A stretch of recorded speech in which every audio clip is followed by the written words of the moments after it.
Good evening, it's William from WCP Models here.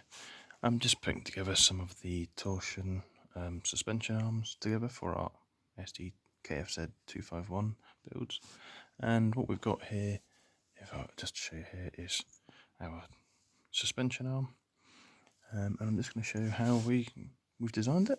It's very, very simple. It requires a little bit of machining work, but as you can see, we've got a T-shaped head. We then machine out and put a little hole here, and that's for the torsion spring. We have our 3D printed suspension arm, and then we have this, which will be our axle for our wheel.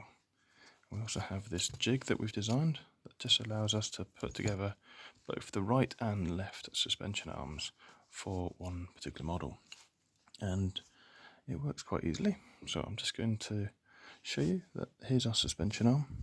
Now this will actually fit inside our jig here. And then what we do is we'll turn it upside down. We'll then put in, and this is very difficult with one hand, but we'll then screw in the axle. So if you give me a second, I'll screw that in. So here we come back.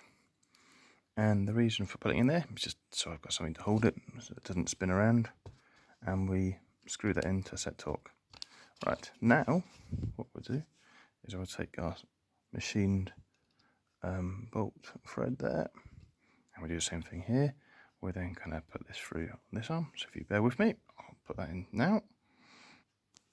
Yeah, as you can see, I've screwed this in. Now what we also do is we'll spin this around a little bit with the drill just to get a little bit of heat into this, and then what we'll do is we'll put a dab of super glue underneath this, and then very simply, and this isn't going to work because I'm doing it left-handed, but we will then hammer that into place.